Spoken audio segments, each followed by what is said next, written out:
Not sure about this one. I must took my eye last time. What's an Uru got to do for a quiet life?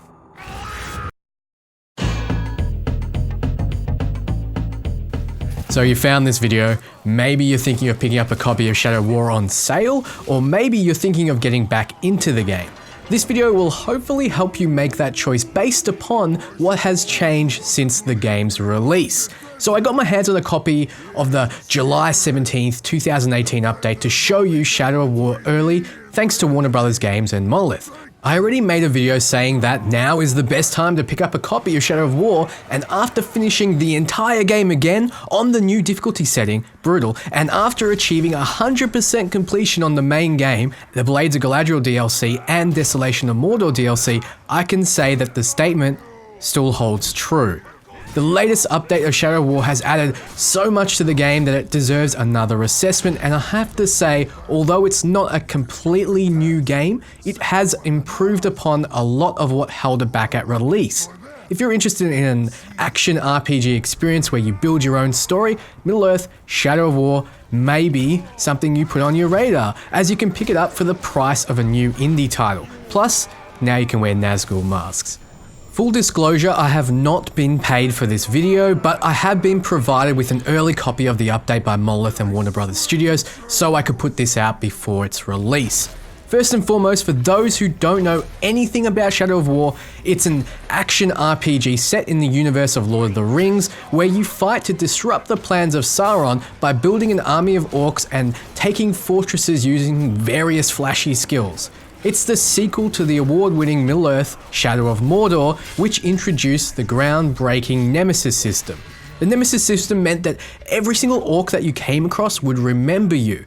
Remember if you ran from them, if you were killed by them. They remember if you've been a naughty boy. They will then taunt you the next time they see you, they will track you down and more. If you kill them, they may cheat death and come back to ambush you. If they kill you, they will get promoted in rank and have more minions of their own. The system meant that you could create your own storyline within the game's pre-existing story.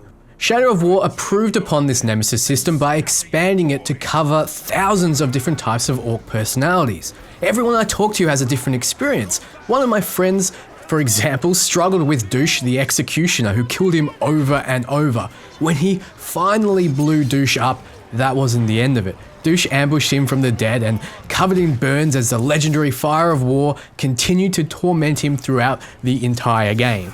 My friend's wife told the story of the time she woke up to him screaming "Douche" from the study, thinking it was someone attacking him in real life.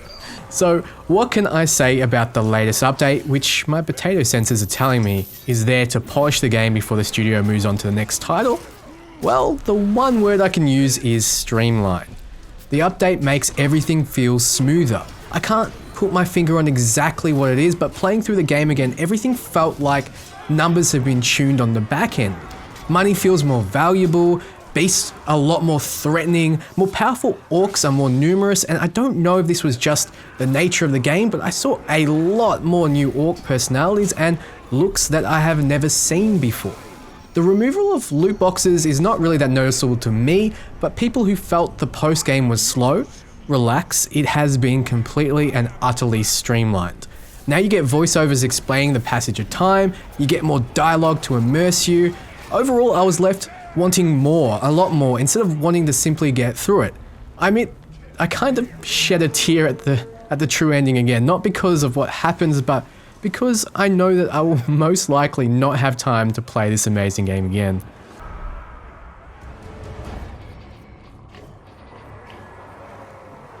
You ready for a lesson in warfare? A kettle! In the kettle! Two mice! Squeaky, squeaky!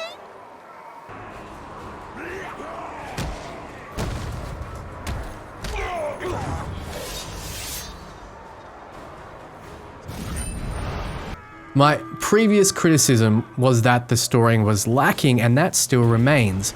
It's not something that can just be changed with a few patches and DLC.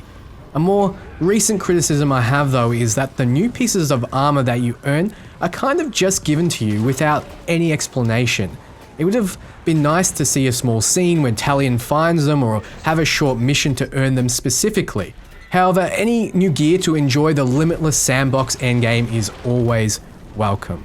Speaking of Limitless, the new skills have been added to the game in the form of passive skill upgrades. They'll let you further specialize with skill points that you can no longer use, as these passives can be upgraded almost indefinitely. The max level has been increased from 60 to 80, and once you reach max level, you will continue gaining experience, but instead of gaining a level, you simply get a skill point. This was added for die-hard fans like me that continue to play well after the max level. I dumped all my extra skill points into buffing beasts, and I have to say, it was quite noticeable. My cute kitties were dominating the battlefield. The new masks you can get are quite badass too. You get them at the end of the main storyline, so don't ask for a video how to get them. One can let you summon an elemental Graug, but I'll leave the rest up to you to find out. There were other changes here and there, like the ability to simply buy the upgrade you want for your orc with in-game currency, and the ability to upgrade your items with leftover gems that you've found. I covered all the specific changes added since release on my Why It's the Best Time to Buy Shadow of War video, link in the description, so I will avoid talking more about it. However, what you need to know is that if you have already played the game to completion and you didn't find it an enjoyable experience, you probably still won't. A lot was added, but these additions are there for those who already enjoy this style of game. For example, say you picked up Call of Duty and you found you just didn't like first-person shooters. Then the devs added some new guns, tuned all the numbers, made some more mods and polished it all up with a little extra lore. Would you go back? Maybe, but probably not. However, those who avoided the title because of the completely unjustified user Metacritic score or the little hasty journalist reviews saying the game dragged on, I can say maybe take another look, as literally all the points of criticism have been approved upon.